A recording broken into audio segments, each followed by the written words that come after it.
Makanya peduli Islam harus peduli Ahlus Sunnah wal Jamaah. Menjaga Islam supaya tetap utuh harus berahlus sunnah wal jamaah. Dan supaya Ahlus Sunnah wal Jamaah sak kitab-kitabe tetap aman harus menjaga NKRI ini. Karena di negeri ini Allah selamatkan ribuan kitab yang di Arab dulu dibakar, yang di Arab dulu dimusnahkan.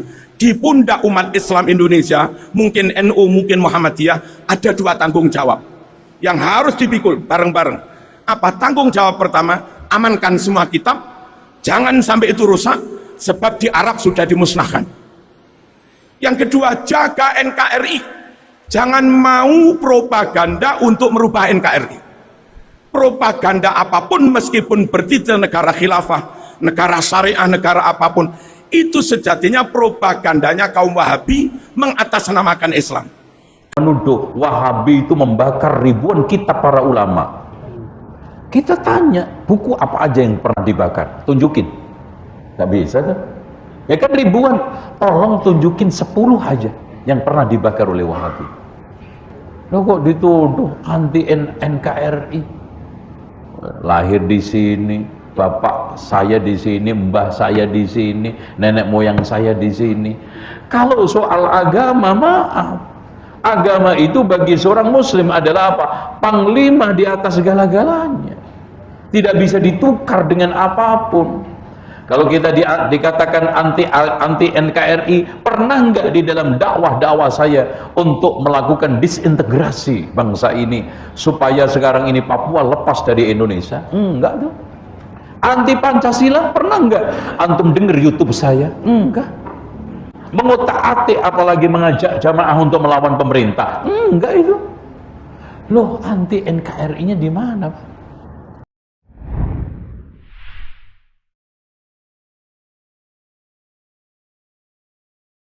Nah, sekarang subhat yang paling kata orang Tasik fenomenal.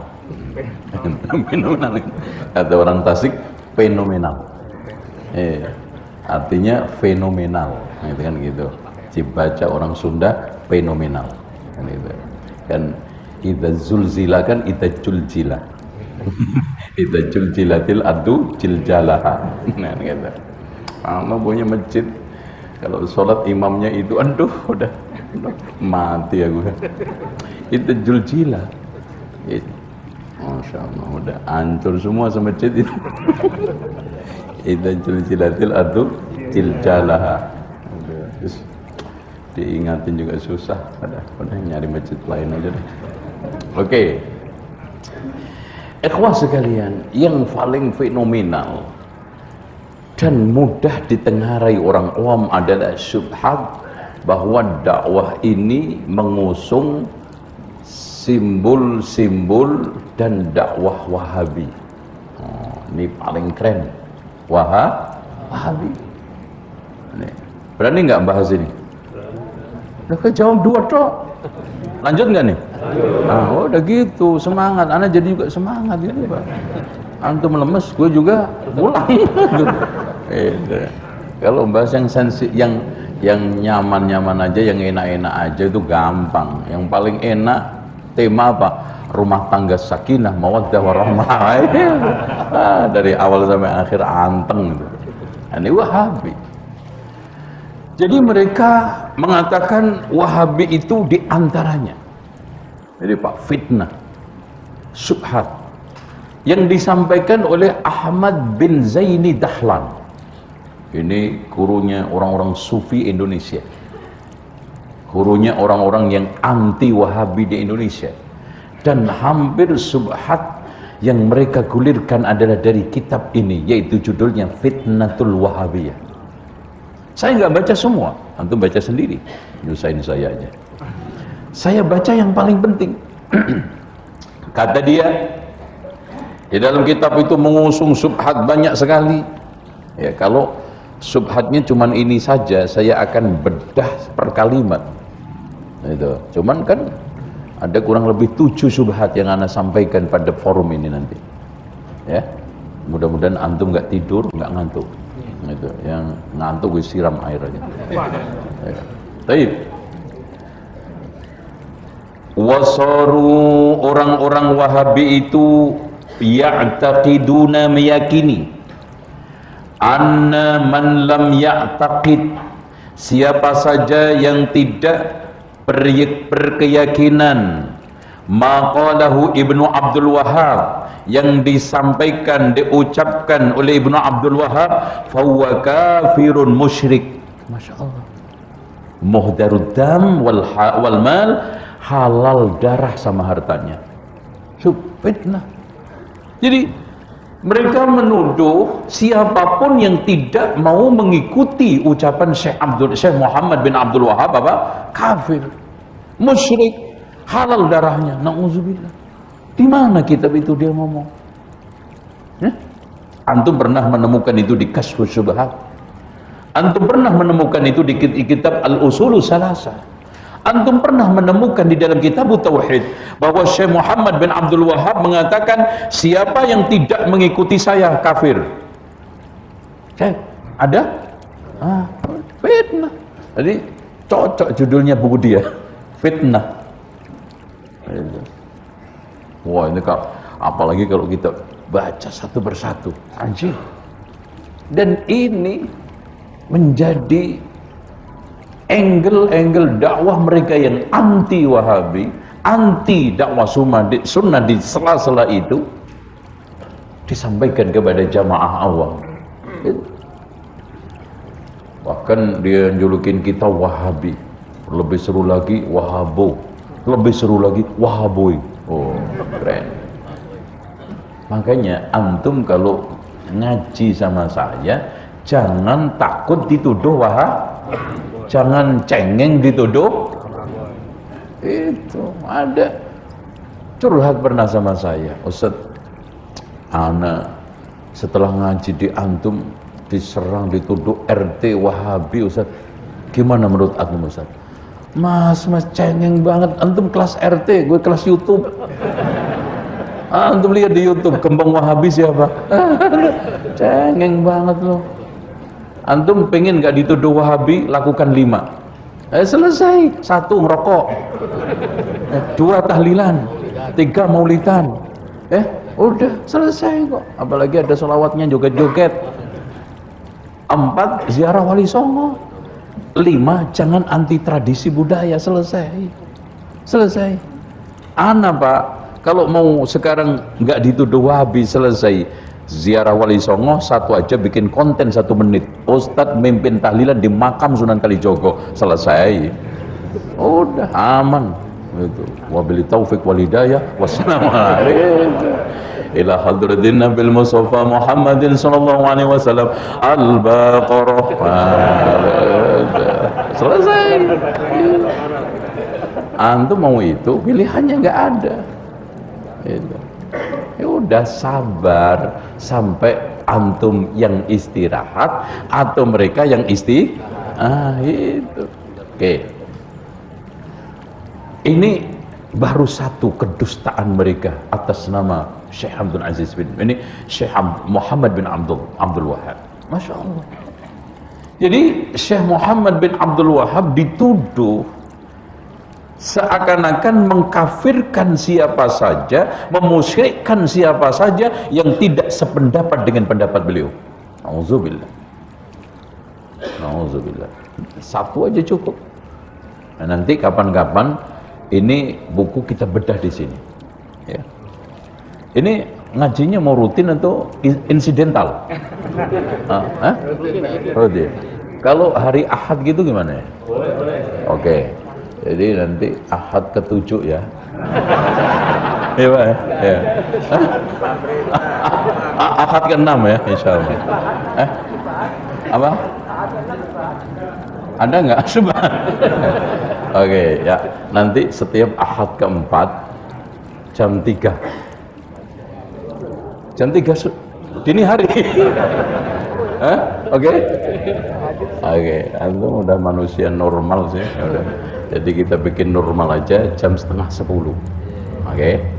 Nanti kita bahas kita apa enak?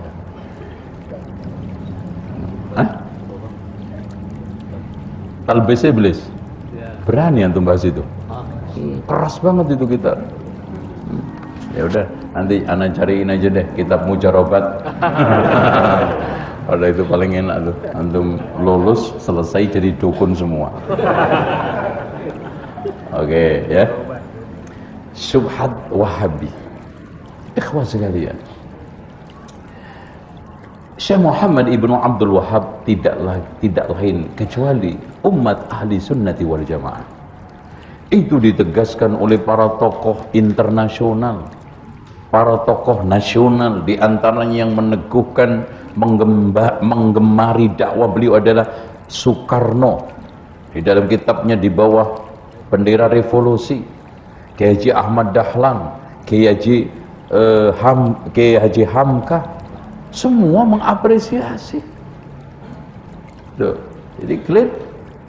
Jadi, dan subhanallah Pak, saya menulis membedah akar fitnah Wahabi. Nggak ada satupun yang sekarang mau bantah. Terakhir memitigasi stigma Wahabi, nggak ada yang bisa bantah. Ketika kita sekarang dialog, clear juga, nggak ada masalah. Bahkan ketika saya dialog dengan majelis ulama Indonesia sekabupaten Cikarang, itu ketua-ketua MUI kecamatan datang semua, anak nanya, Pak Kiai, sesat saya itu di mana? Tolong tunjukin. Nggak usah besok, sekarang anak cabut. Nah, dia bilang, ya siapa bilang kamu sesat? Akan selesai sudah. Nah, kenapa giliran pulang obatnya habis, kumat lagi, Wahabi keluar lagi? Ya Allah, ini udah harusnya kemana-mana bawa panadol gitu loh. Biar enggak sekarang dakwanya cuma temanya Wahabi. Emang nggak ada lagi. Itu Sahih Bukhari Pak, hadisnya lebih dari 4.000, dibahas setiap majelis ilmu. Seminggu sekali aja nggak habis tuh 20 tahun. Sahih Bukhari itu juga Sahih Muslim dibahas 20 tahun juga nggak habis kok. Kok dakwah kayak kurang bahan? Kalau nggak gesek Wahabi kayak nggak laku. Udah ya, cukup ya. Nah, subhat yang kedua sekarang. Yang kedua, dakwah sunnah ini katanya dakwah salafiyah yang tidak lain adalah kelompok yang suka saling menyerang antar mereka sendiri, saling memusuhi dan menyesatkan antar mereka. Ini paling keren. Tuh. Dan ini digulirkan mereka-mereka yang entah kecewa bisnisnya ambruk, atau mungkin sudah tidak lagi laku di dakwah salafiyah, atau mungkin macam-macam, dia menuduh dakwah jamaah salafiyah. Pak, saya tanya kepada antum semua, apakah muslim semua mewakili Islam? Ana tanya sama antum. Enggak. Ada enggak muslim yang maling?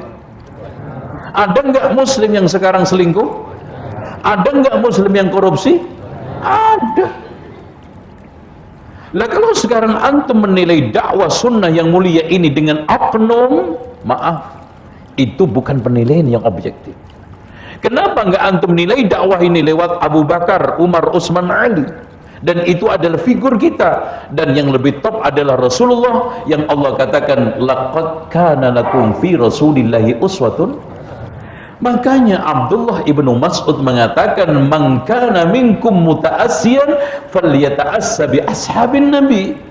Jika kamu ingin menjadikan seorang itu sebagai figur, hendaknya Anda menjadikan sahabat Nabi itu sebagai figur teladan. Itu top kita. Itu sekarang apa? Figur ideal kita. Gitu, Pak. Orang itu kan kalau soal masalah ingin merubah diri kan harus punya 3 diri. Diri ideal, diri realita, baru harga diri. Sekarang diri ideal kita siapa? Rasulullah. Dan Rasulullah mengatakan khairun nas. Diri kita siapa? Ya kenyataannya sekarang Mungkin saya masih males sholatnya, mungkin sekarang jilbabnya juga belum sempurna, mungkin ngikutin muamalah Islam juga masih kadang-kadang kena, kadang tidak. Diri kita, ketika kita itu makin baik mengikuti diri ideal, yaitu Rasulullah, Abu Bakar, maka makin kita punya harga diri. Ketika kita sekarang ini bermasalah harga dirinya, maka pilihannya cuma dua, nggak tahu diri atau dirinya nggak tahu. Podo rusak ya. Tapi mending orang yang nggak tahu, orang yang dirinya nggak tahu daripada nggak tahu diri. Contoh, ada laki-laki nggak tahu diri, gaji cuma juga 7 juta, mau kawin lagi, ya Allah, kampret. Nah, yang gajinya 40 juta aja nggak berani, yang rumahnya itu masih 3 nggak berani, rumahnya udah 3 nggak berani, perusahaan 3 nggak berani, ini berani-beraninya gaji baru 7 juta. Apa itu namanya laki-laki? Nggak tahu diri. Nah, yang punya gaji 40 nggak nikah lagi, apa namanya? Dirinya nggak tahu.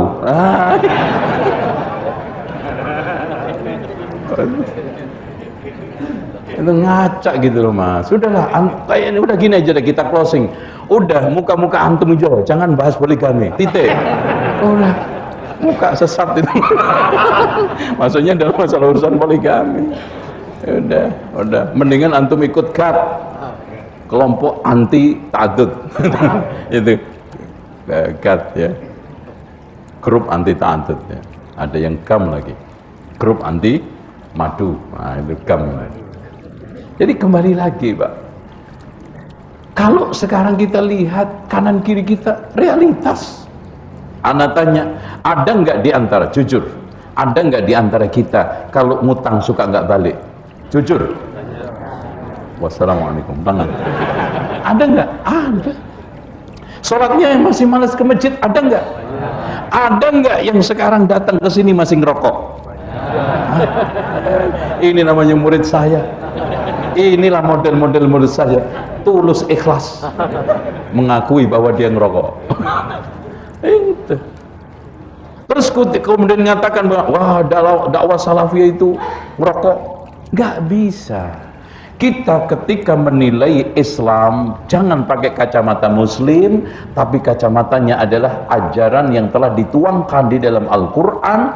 Panutan kita adalah khairun nas, kemudian sahabat, man kana minkum muta'assiyan falyata'assa bi ashabin nabi. Kenapa alasannya? Simple, kata Abdullah ibnu Mas'ud, fa innahum abarrul ummati quluba, karena mereka itu orang yang paling baik hati, maksudnya keyakinan dan takwanya. Wa a'makuha ilma, paling dalam ilmunya karena langsung belajar kepada Rasulullah sallallahu alaihi wasallam. Wa aqalluha takallufa, paling sedikit penyimpangannya karena kalau salah langsung ditegur oleh Rasulullah, kalau enggak langsung oleh Allah. Udah, itulah Pak. Oleh karena itu kita semuanya ini di dalam rangka menuju ke sana, di dalam rangka mengikuti, bukan di dalam rangka saya ini pasti masuk surga. Mengikuti ahli sunnati wal jamaah. Panutan kita siapa? Alaikum bisunnati wa sunnatil khulafa'ir rasyidin. Itu clear? Ada subhat yang ketiga, dakwah salaf ini, dakwah sunnah ini dakwah intoleran. Oh, keren. Nembak kita dengan teroris nggak bisa. Wow. Karena kita juga anti teror. Bahkan ketika muncul pertama kali saya nulis kitab jihad melawan teror, kita bedah di amar ma'ruf, wah langsung diserang. Itu antum masih ingat? Ada nggak masih ingat? Nah ini mana nih pelaku-pelaku sejarah masih hidup ini cemen semua. Itu ustadznya diserang pada lari, kurang ajar. Cemen ini. Makanya gue kapok ngaji di sono. Bismillah. Ketika muncul ISIS Pak, ana itu diundang oleh Pemda DKI Jakarta untuk menjelaskan tentang ISIS sejarahnya dari zaman ke zaman. Itu di depan seluruh ormas Jabodetabek, dari kepolisian Pak Sigit Sulistyo yang sekarang Kapolri, dari kirinya kalau nggak salah dari Pangdam itu masih Dudung Abdurrahman, itu masih dulu itu kolonel. Ya, Anda jelasin itu intolerannya di teroris di mana nggak kena. Dituduh apa? Radikal. Radikal itu penting. Makanya kopi yang paling enak kopi radik. Benar nggak? Karena apa? Rasanya mendalam. Itu radik, itu dari kalimat apa? Radikal. Jadi mempelajari Islam itu wajib nggak secara mendalam? Berarti mempelajari Islam secara mendalam itu bahasa Inggris Latinnya mempelajari Islam secara radikal. Nggak ngerti bahasa KBBI, coba buka YouTube, YouTube lagi, buka Google, coba tanya Google radikal, iyalah, ayo belajar bareng-bareng, nggak apa-apa, ngelihat YouTube, tanya Mbak Google apa artinya radikal, silakan.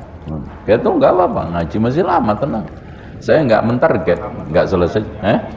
Paham atau aliran yang menginginkan perubahan sosial dan politik secara drastis, seringkali melalui cara kekerasan dan menganggap pandangan lain sebagai lawan atau ancaman. Terus yang lainnya asli kata radikal. Asli kata antum KBBI jangan arti ini. Coba KBBI artinya radikal apa? Apa? Secara mendasar menyeluruh. Itu definisinya orang nggak jelas tuh. Udah kita nanya AI aja deh. Radikal AI gimana? Radikal menurut AI.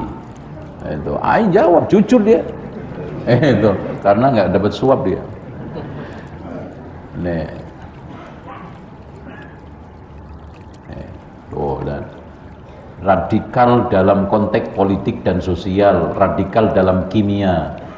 Radikal dalam konteks umum adalah dapat berarti sesuatu yang jauh dari norma. Nah ini penggunaan istilah radikal dapat berbeda-beda tergantung pada konteks dan perspektif orang yang menggunakannya. Dan berarti subjektif.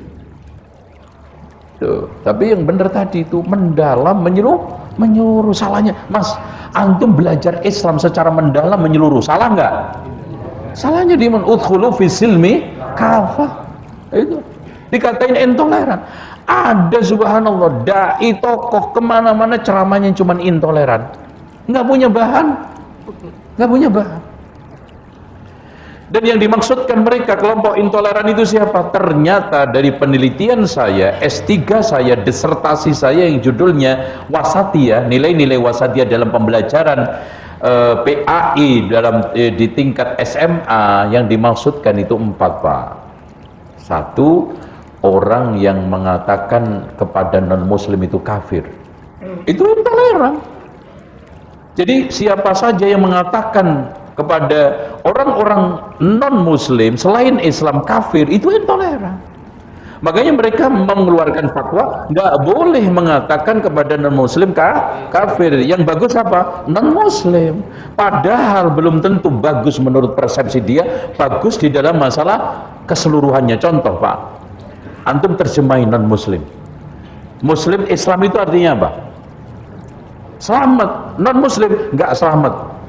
Coba antum ceramah, wahai saudaraku sekalian yang nggak selamat. Coba, malah parah. Ya mendingan kita katakan kafir. Kafir itu apa? Kafir itu menutup. Makanya di dalam masalah cetak menyetak, penutup buku namanya cover. Itu bahasa Arab itu, cover. Itu cover dalam bahasa Inggris, bahasa Tasik cover. Itu. Salahnya di mana? Kafir. Bahkan Pak, sebelum dipakai oleh Islam, kalimat kafir itu dipakai orang-orang jahiliyah untuk nama petani. Makanya petani itu nama bahasa Arabnya apa? Kafir liyaghidha bihimul kufar. Di dalam firman Allah surat apa? Surat Muhammad apa? Kufar, kafir itu apa? Dulu dipakai sebelum Islam itu untuk nama petani. Kenapa dikatakan petani itu kafir? Karena menutup biji-bijian yang ditanam dengan tanah. Dulu ya, jangan nanti antum siarin diviralkan petani itu kafir, nanti saat dipotong lagi kurang ajar.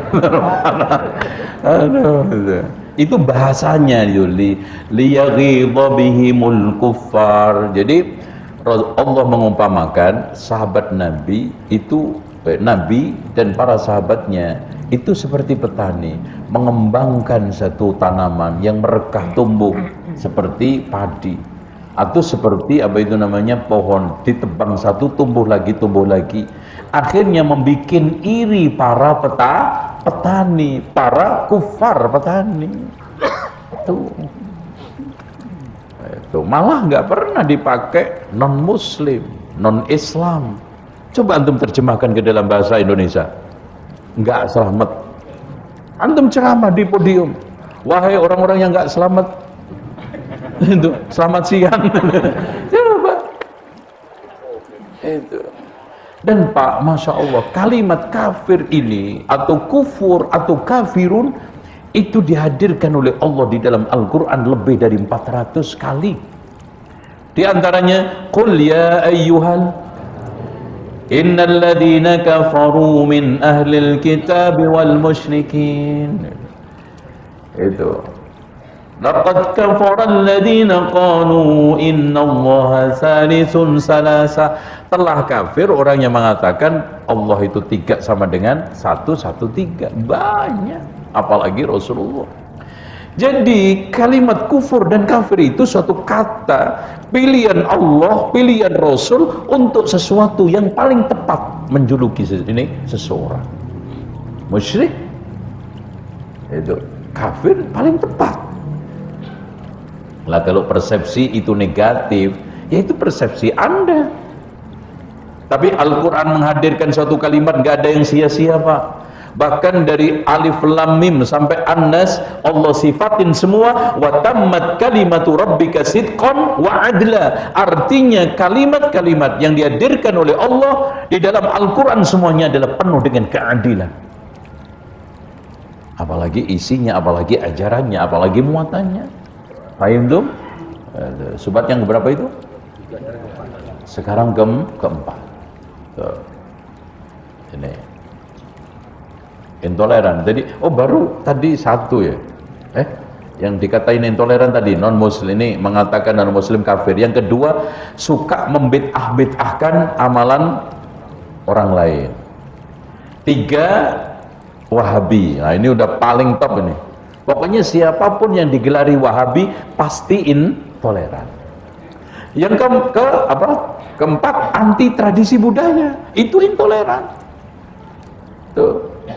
Udah, jadi kalau antum sekarang ini mencari-cari siapa sih yang sebetulnya yang mereka maksud dengan intoleran, 1, mengatakan kepada orang beragama lain kafir, 2, Wahabi, 3, suka membid'ah-bid'ahkan, anti tradisi budaya. Itu mungkin kalau ditambah, tapi nggak mempan Pak, anti NKRI. Tapi nggak mempan. Di mana antinya? Loh kalau antum bedah dada saya merah putih, loh kan gitu.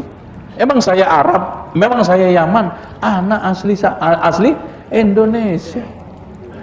Loh kok dituduh anti NKRI? Lahir di sini, bapak saya di sini, mbah saya di sini, nenek moyang saya di sini.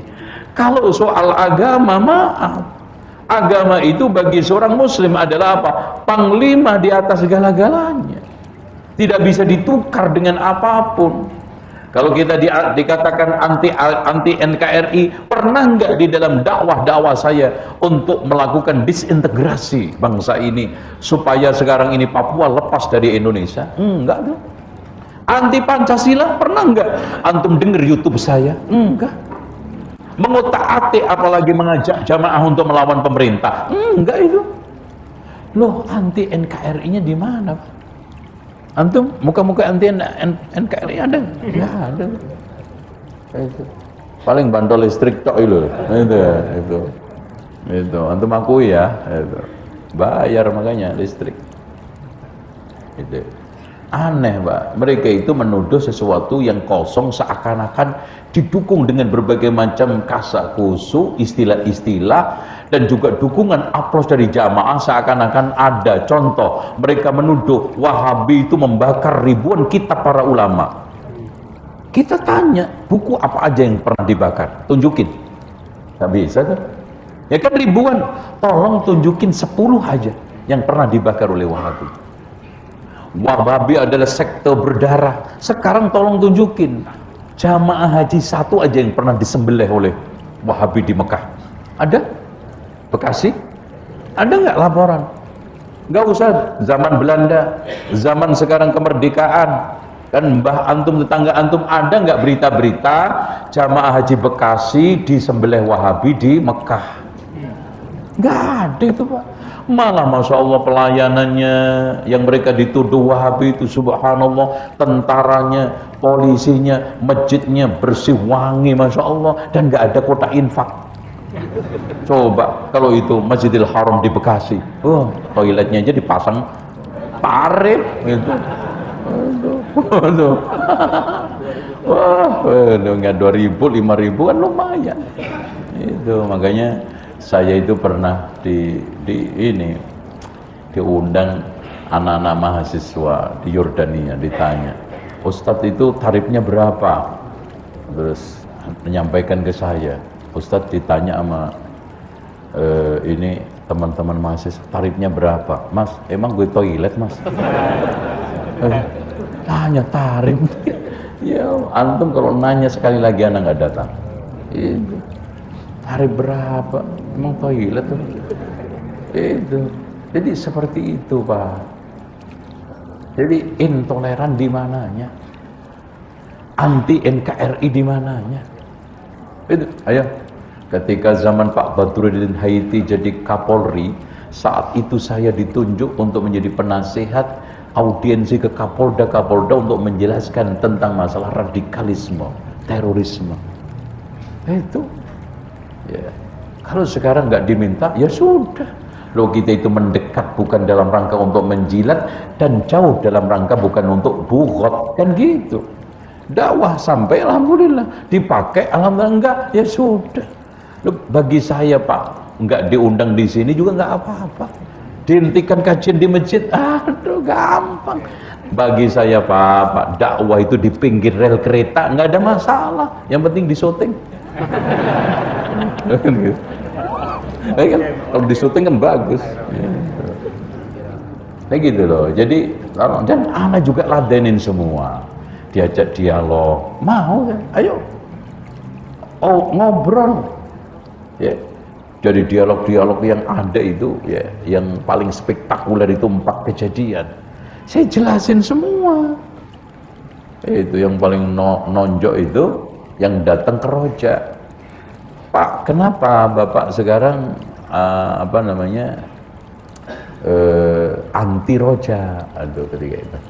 Ya habis Pak, Roja itu suka membid'ah-bid'ahkan amalan kita.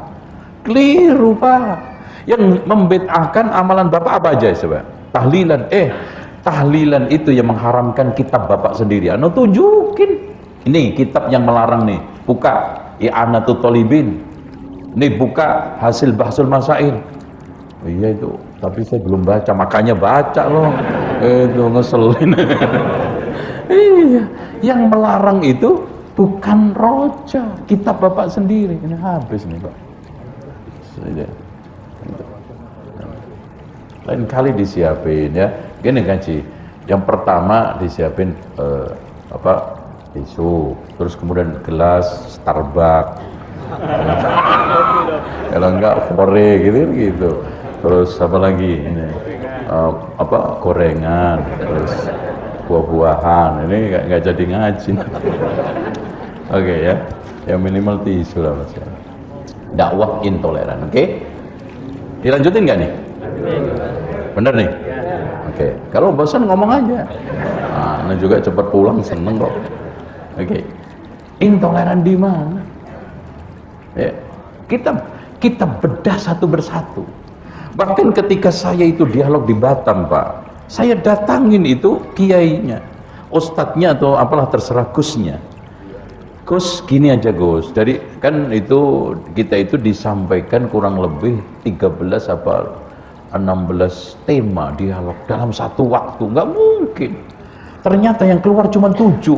Coba ana mempelajari 16 tema, wah itu persiapannya kan ana sisir itu satu persatu subhatnya dan bantahannya, yang keluar cuma 7, dia nyiapin 7, gue 16. Kelember kan, udah gitu nggak keluar lagi. Di antaranya hormat bendera itu, terus qasidah burdah ya Rabbi bil Mustafa balik maka sadayana, itu nggak keluar. Ya. Nah, Gus gini aja Gus, lain kali coba kita bedah di Jakarta, nanti antum bawa aja jamaah antum 1000, kita 1000 di suatu ruangan terbuka, kita bedah satu-satu.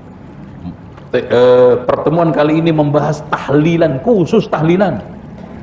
Nanti pertemuan kedua khusus maulid Nabi, pertemuan ketiga khusus bahas qasidah ya Rabbi bil Mustafa. Oh enak. Oh, udah. Pertemuan yang terakhir ya Rabbana ya Quddus sahilana bil fulus, warna merah halus-halus, paling dikit 5 kardus. Nah itu lagunya di sekitar kuburan para habaib. Kita bedah itu sejarah habaib. Anda berani nggak bedah itu? Cemen loh, beraninya ini cemen, nggak berani deh, Bekasi aja. Itu berani cuma di dalam karung itu. Clear, intoleran, ya.